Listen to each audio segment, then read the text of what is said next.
বন্ধুরা আজ যে ভিডিওটা সেটা হচ্ছে এমএস ওয়ার্ড সম্পর্কিত।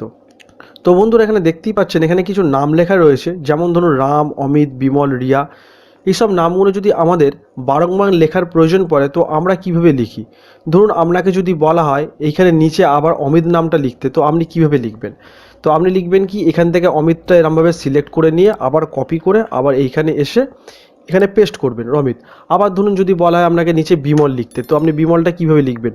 তো আবার এখান থেকে এরকম কপি করে নিয়ে তো আবার এখান থেকে বিমলটাকে সিলেক্ট করে কপি করে নেওয়ার পর আবার নিচে এসে এখানে বিমলটা পেস্ট করে দেবেন, তো এইভাবে লিখবেন। তো যদি বন্ধুরা এরমভাবে না করে আমরা খুব শর্টকাটে করি তো কেমন হয়? তো ধরুন শর্টকাটে করতে গেলে আমাদের এই যে প্রথম যে হোমের মধ্যে যে অপশানটা রয়েছে আর তার নিচে দেখুন ক্লিপবোর্ড বলে একটা অপশান রয়েছে, এই ক্লিপবোর্ডের কোনাগুলিতে আমরা ক্লিক করব। করার পর এখানে দেখুন আমাদের একটা ক্লিপবোর্ডের একটা ডায়লগ বক্স ওপেন হয়ে গেল। এখানে দেখুন বিমল, অমিত, রাম এইগুলো যেহেতু কপি করেছিলাম সেজন্য কপি হয়ে আছে। তো এখান থেকে আমি যদি রিয়াটাকে সিলেক্ট করে আগে কপি করে নিই, তো দেখতে পেলেন রিয়াটাও এখান থেকে সিলেক্ট হয়ে কপি হয়ে গেল। তো এইটা করার পর কী হবে, আমাদের যখন বারংবার লেখার প্রয়োজন পড়বে নামগুলো, তখন কী হবে, আমাদের আর কপি করার দরকার পড়বে না, শুধুমাত্র পেস্ট করলেই হবে। ধরুন এখানে যদি আমি আর রামটা পেস্ট করতে চাই, তো এই রামেতে এসে আমি ক্লিক করব, তো দেখুন রামটা এখানে পেস্ট হয়ে গেল। আবার ধরুন নিচে যদি রিয়ার প্রয়োজন হয়, শুধু রিয়াতে এখানে ক্লিক করব, রিয়াটা পেস্ট হয়ে গেল। তার মানে বন্ধুরা বুঝতেই পারছেন আমাকে বারবার আর কপি করতে হচ্ছে না, শুধুমাত্র পেস্ট করলেই হবে। তো ক্লিপবোর্ডে এই সুন্দর ব্যবহারটা কেমন লাগলো অবশ্যই আমাকে জানাতে ভুলবেন না। এরপরে যেটা নিয়ে আলোচনা করব সেটা হচ্ছে, দেখুন বন্ধুরা আমার এখানে কিছু টেক্সট লেখা রয়েছে আর তার মধ্যে দেখতে পাচ্ছেন দুখানে প্যারা রয়েছে। তো এখানে যদি বলা হয় আমার যে লাস্ট যে প্যারাটা রয়েছে এই প্যারাটাকে আমি যদি সেকেন্ড কোনো পেজে নিয়ে যেতে চাই তো কিভাবে করব? আমরা সাধারণত করি কি, এখান থেকে এন্টার মেরে মেরে যাই, এন্টার মেরে মেরে গিয়ে আমরা কিন্তু সেকেন্ড একটা পেজে নিয়ে যাই। কিন্তু আমরা যদি শর্টকাটে নিয়ে যাই, যেরকমভাবে এন্টার মারার দরকার পড়বে না, শুধু আমরা কিবোর্ড থেকে কন্ট্রোল এন্টার প্রেস করব, আমাদের দেখতেই পাচ্ছেন সেকেন্ড পেজে কিন্তু আমাদের এই প্যারাটা চলে এলো। তাহলে আমাদের কি হলো, বারবার আর এন্টার মেরে মেরে আমাদের যেতে হবে না, শুধুমাত্র একবার কন্ট্রোল এন্টার প্রেস করব আর এটা সেকেন্ড পেজে চলে যাবে। এরপরে বন্ধুরা আরেকটা জিনিস দেখুন, আমার যে ফার্স্ট প্যারা রয়েছে এরপরে যদি আমার কোনো কিছু লেখার দরকার পড়ে, মানে এইটাকে যদি আমি থার্ড পেজে করে দিতে চাই তো কিভাবে করব? থার্ড পেজে করতে চাইলে আমাকে আবার কিবোর্ড থেকে কন্ট্রোল এন্টার প্রেস করলেই আমার দেখুন মিডিলে আর একটা ব্ল্যাঙ্ক পেজ চলে এলো। তো দেখতেই পাচ্ছেন ব্ল্যাঙ্ক পেজ চলে এসছে, এইটা হচ্ছে ফার্স্ট পেজ, এটা হচ্ছে এইটা ব্ল্যাঙ্ক পেজটা সেকেন্ড পেজ, আর দেখুন পরেরটা কিন্তু থার্ড পেজ চলে এলো। এইভাবে করলে কী হবে, আমাদের কাজটা করতেও সুবিধা হবে আর আমাদের বারবার এন্টার মেরে মেরে পেজ চেঞ্জ করতে হবে না। এরপরে যেটা নিয়ে আলোচনা করব সেটা হচ্ছে বন্ধুরা, আমাদের ধরুন দরকারি কোনো ডকুমেন্ট থাকতে পারে যেটা আমরা প্রিন্ট আউট করে রেখে দিই আমাদের অফিসের কাজের জন্য। দেখবেন অনেক সময় কি হয়, আমাদের অনেক দরকারি ডকুমেন্ট কিন্তু প্রিন্ট করে রেখে দিই, কিন্তু পরবর্তীকালে আমরা যখন সেই ডকুমেন্টটায় কোনো কিছু এডিট করতে চাই তো আমাদের কম্পিউটারে কোথায় আছে আমরা কিন্তু সেই লোকেশানটা খুঁজে বার করতে পারি না।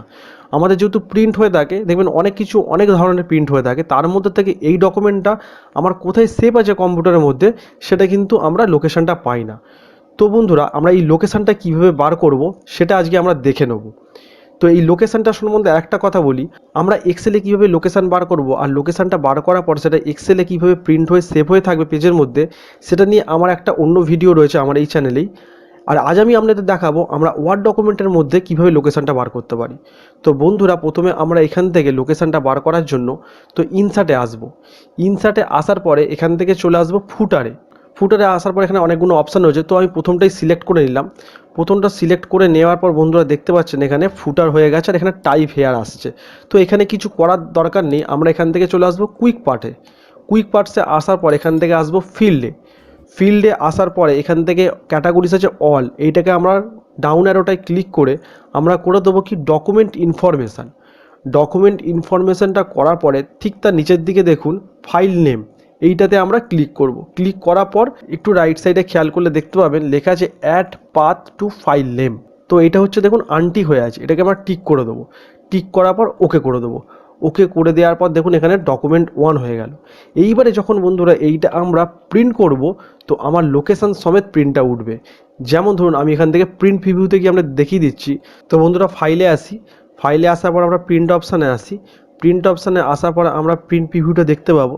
তো দেখুন এখানে প্রিন্ট প্রিভিউটা চলে এসছে। এবার আমরা একটু বড় করে দেখে নিই, একটু স্ক্রল করে নিচের দিকে আসলে আমরা দেখতে পাবো।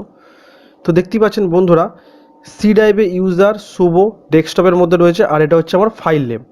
এই video provide a powerful way, এটা যেহেতু আমি এটা স্যাম্পল হিসেবে টেক্সটটা নিয়েছিলাম সেজন্য এই ফাইলটা আমার কাছে এসছে, তো আপনারা যে ফাইল নামে এটা সেভ করবেন সেই ফাইল নামে এটা আপনাদের কাছে সেভ হয়ে যাবে। আর এই অবস্থায় আপনাদের কাছে প্রিন্টটা আসবে। তাহলে কী হবে, তো পরবর্তীকালে আমরা এই প্রিন্ট ডকুমেন্টটা দেখে আপনারা বুঝতে পারবেন যে এই ফাইলটা আপনার কম্পিউটারে কোন জায়গায় সেভ আছে।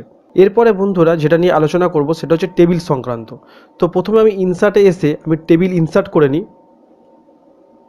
তো বন্ধুরা এখান থেকে দেখতে পেলেন আমি টেবিল ইনসার্ট করে নিলাম, আর এখান থেকে আমি নাম্বার দিয়ে দিলাম 1 2 3, পরপর আমি নাম্বারটা দিয়ে দিলাম। আর একটু বোঝার সুবিধার জন্য আমি এখান থেকে একটু বড় করে নিই। তো বন্ধুরা দেখতেই পাচ্ছেন এখান থেকে আমি রো আর কলম 3খানা অ্যাড করে নিলাম। তো বন্ধুরা এখানে দেখুন 1 2 3 3খানা রো আর কলম আছে। তো 1 নম্বরের পরে যদি আমার রো আর কলম বাড়াতে হয় তো সেক্ষেত্রে আমরা কীভাবে করব, সেক্ষেত্রে শর্টকাটে করতে গেলে আমাকে এই 2 নম্বর আর 3 নম্বরটা পুরোটা সিলেক্ট করে নিতে হবে। সিলেক্ট করে নেওয়ার পরে মাউসের লেফট ক্লিকটাকে টেনে রেখে একটু নিচের দিকে ছেড়ে দিলে আমার কিন্তু দেখতেই পাচ্ছেন আরও 2খানা কিন্তু রো কলম আমার অ্যাড হয়ে গেল। তো বন্ধুরা বুঝতেই পারছেন এই ট্রিকটা কিন্তু অনেক শর্টকাটে করতে পারলেন, আর এটা কিন্তু অনেকেরই অজানা। এরপরে বন্ধুরা একটা জিনিস দেখুন, এখান থেকে যদি আমার এই 1 নম্বর যে রো কলমটা রয়েছে এটাকে যদি সেপারেট করতে হয় তো কীভাবে করবেন। সেপারেট করতে গেলে আমরা জাস্ট এইখানটা বাইরেটা ক্লিক করব, আর কিবোর্ড থেকে কন্ট্রোল শিফট এন্টার জি মারবো, তো দেখতেই পাচ্ছেন এটা কিন্তু স্প্লিট হয়ে গেল, মানে 1 নম্বর রো আর কলমটা এটা কিন্তু সেপারেট হয়ে গেল। তো বুঝতেই পারছেন এটা কিন্তু আমরা খুব সহজে আমরা এই রো আর কলমটাকে সেপারেট করলাম আর ইনসার্টও করতে পারলাম। তো আশা করি বন্ধুরা পুরো বিষয়টা আপনারা খুব ভালোভাবে বুঝতে পেরেছেন। আর ভিডিওটা ভালো লাগলে অবশ্যই চ্যানেলটা সাবস্ক্রাইব করে দেবেন, আর সাবস্ক্রাইব করে দেওয়ার পাশাপাশি নিচে থাকা বেল আইকনটা অন করে দিয়ে অল নোটিফিকেশন করে দেবেন, যাতে এরকমই পরবর্তী ভিডিওগুলো আপনার কাছে সবার আগে পৌঁছে যায়। ভিডিওটা অবশ্যই লাইক আর কমেন্ট করে দেবেন। দেখা হবে এরকমই কোনো পরবর্তী ভিডিও। ততক্ষণ পর্যন্ত ভালো থাকুন, সুস্থ থাকুন, ধন্যবাদ।